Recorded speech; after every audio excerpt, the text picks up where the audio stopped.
Сега, тук съм с Мария Йотова. Мисля, че колегите ще ни заредят едно интересно изображение на стената. Моля ви да го покажем. Как се прави революционна иновация в медицината и то от България. Това разказваме днес в историите на Мария Йотова. Ще можем да видим, вероятно, изображението до нас. Какво е това? Ти ще ми кажеш. Малко е страховито. Хелоуин не е много близо. Да, какво виждаме, Мария? Обаче изображения като това могат да спасяват животи. Това е селфи, направено с термокамера. Това сме аз, оператора Георги Георгиев и още един Георги. Името му е Георги Къдрев и той всъщност е човека, който стои зад една наистина страхотна медицинска иновация, която може да спасява животи. Малка термокамерка, която се слага в телефон, буквално колкото половин цигарена кутия. Тук, отдолу. Да. И показва образ, в който ясно е, червеното е добро кръвоснабдяване, синьо-зеленото е по-малко кръвоснабдяване. В 4 болници се използва това нещо в момента, тестово, 3 в България, 1 в Словения, за болести и изследване на болести, които буквално са бич на времето ни и резултатите до сега са наистина впечатляващи. Да видим.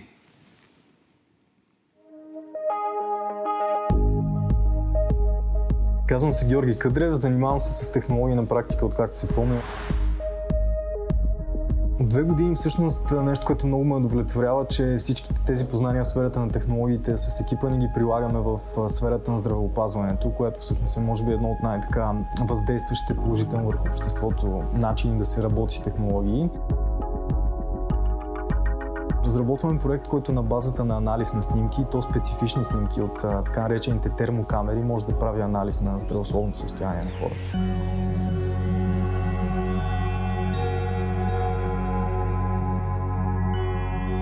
Концепцията е следната. На практика имаме една термокамера, която е прикачена към мобилния телефон. Топлината на човешкото тяло е директно свързана с кръвоснабдяването. Ако някъде имаме проблем в кръвоснабдяването, това ще доведе и до проблем в затоплянето. Нормално е, например, очите ми да са доста по-топли, да кажем, от носа. Очите ми би трябвало да са червено, оранжеви, жълти, носа е по-синьо-лилав. Бузите са синьо-зелени. Да, евентуално около устата ми може би е жълто в момента, т.е. се вижда малко по-топло. Тук по врата, вероятно имам също по-топло, тъй като тук са и самите артерии. На практика тук минава кръвта, така че дори на лицето в момента не правим анализ на лице, но това, което е видно на лицето е, че има някакъв вид термографски профил, кое е нормално и кое не е нормално. Ако имаше проблем, какво някоя част, която трябва да е толкова, ще да е синьо-зелена? Ако нямам някакъв вид кръвоснабдяване, да кажем, не дай Боже нещо, окото ми има проблем с кръвоснабдяване, то нямаше да е толкова червено, ще да е примерно зелено-жълто. И какво правите сега? В момента фокуса ни е върху 2 терапевтични области. Съдова патология, по-общо казано, в частност проблеми, които са свързани с запушване на артериите в крайниците и съответно се ограничава достъпа на кръв до тях, може да се стигне до буквално изгубване на крайник. Другата терапевтична област, която представлява интерес за нас, е рак на гърдата. На колко места се използва в момента? В колко болници тестват тези камери? В момента в 3 болници в България и 1 болница в Словения се използват тези камери за тези 2 терапевтични области, които споменах.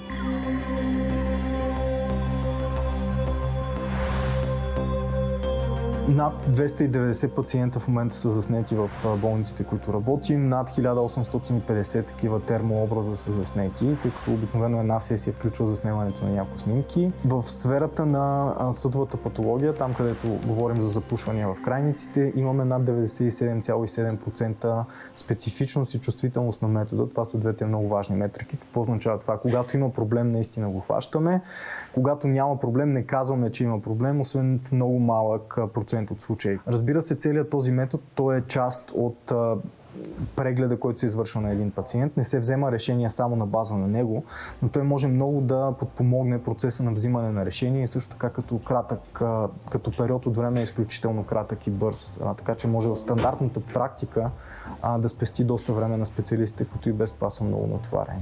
Лекарите лесно ли се съгласиха да правят това изследване или имаше недоверие в началото? Всъщност това, което ни очуди е, че след може би естественото първоначално недоверие, много бързо се видя, че това специално в сферата на съдовата патология е нещо, което може да е изключително информативно и подходящо и дори ентусиазма на лекарите стана по-голям от собствения наш ентусиазъм. И виждайки, че това, което прави, може да е приложимо за тях и самите те искат да го използват все повече и повече и да се стигне до момента, в който то да е официален инструмент, който може да се използва в стандартната практика, много ни вдъхнови.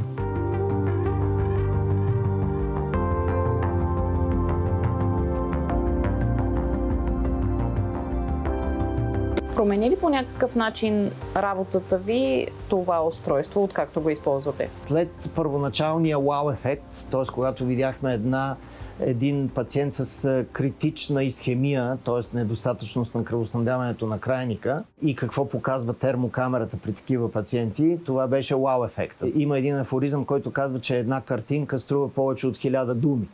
И в този случай е абсолютен факт. Т.е. ние за около 10 секунди снимаме крайника, който е пострадал от съдова недостатъчност, ни става незабавно ясно, че не е нито ортопедичен, нито неврологичен проблем. Иначе колко други изследвания трябва да се направят, за да го установите? Много неврологични и много ортопедични изследвания, т.е. клиничен преглед, образна диагностика, неврологични проби и така нататък.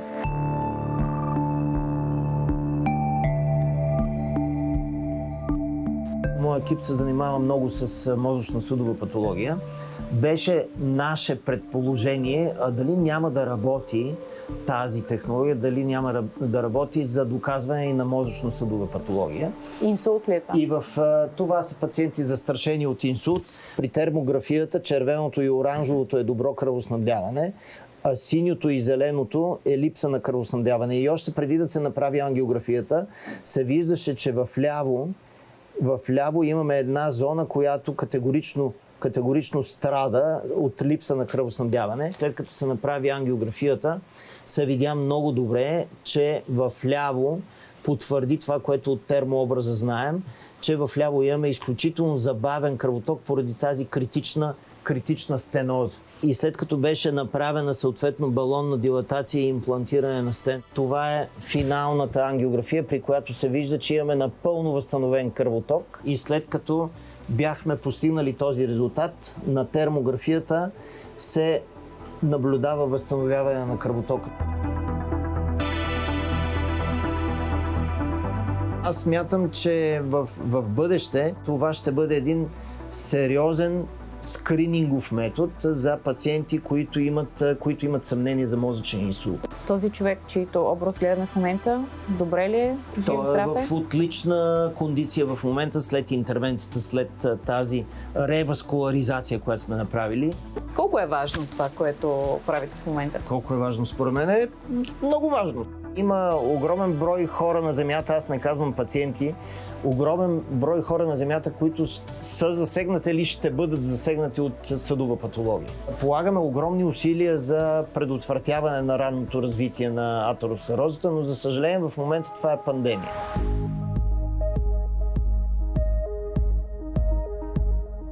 Когато Георги дойде с предложението да правите изследвания на пациенти, имаше ли доза недоверие у вас? Вярвахте ли му или не?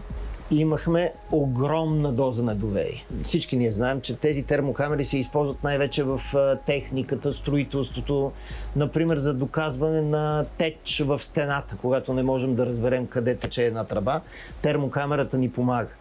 И в началото, когато аз знаех, изходно знаех, че за breast cancer, за рак на гърдата се прилага и се прилага отдавна, но имахме много голяма доза скептицизъм. Но когато очевидно благодарение на софтуера, който те прилагат, благодарение на този изкуствен интелект, който се прилага, явно недостатъците на термографията, които са известни от минало време, значи още от 50-те години на миналия век има такава идея и аз сега, тъй като интересът ми нарасна стръмглаво, сигурно съм събрал повече от 200 публикации и наистина видяхме какви възможности могат да се открият. Това ме накара да си мисля, че приложението бих казал, дори от хуманна гледна точка, би било гигантско в областта на сърдечно-съдовите заболявания. Може ли да спасява животи тази термокамера?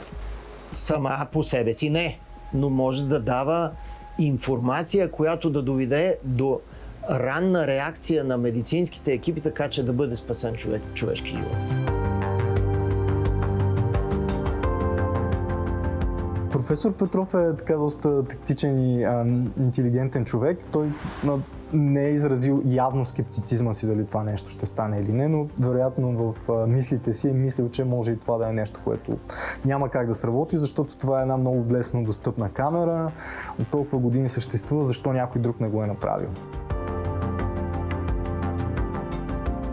Кои са новите неща, които вие направихте? Кои са революционните неща, които вие сте направили? Така че тази стара технология да бъде приложена по нов начин. Всъщност основната добавена стойност идва от софтуерния анализ. Компютър, без да се разсейва, без да е уморен, без да има проблем с зрението, може да прихване и да анализира една снимка много детайлно и да направи количествено сравнение и анализ, включително и позиционно, къде има някакъв проблем. Тоест, вие в някакъв момент искате да няма човешка намеса, т.е. да няма необходимост от лекар, който да каже тук имам проблем, тук няма.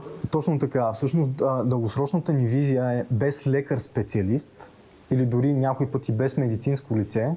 Това може да е включително и някой член на вашето семейство да ви заснеме, или ако това стои като устройство, което пасивно стои в дома ви и ви заснема, когато сте без дрехи в съответната част на тялото, да се прихване някакъв проблем. Колкото по-близко има мощни диагностични инструменти, които да са по-близко до пациента, толкова по-ефективна е системата на здравеопазване.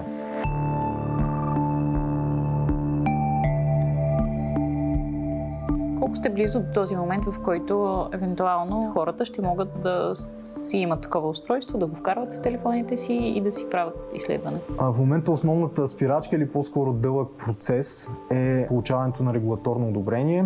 Процесът типично отнема между 12 и 18 месеца. В момента на практика започваме този официален процес. Първо от Щатите, евентуално след това в Европа. Паралелно на това работим по създаването на собствена термокамера. Тоест може продукта да стане изцяло български? Да, от към производствената си гледна точка и от научната си гледна точка. Разбира се, ние сме отворени към сътрудничество. Както казах, в момента работим освен с 3 български с една чуждестранна болница и добавяме още 7 болници, които са на практика буквално разпръснати по целия свят.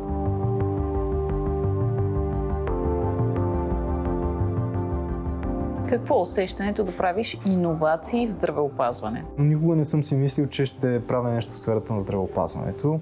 Бих казал, че дори ме плашила в известен смисъл отговорността, която носи това.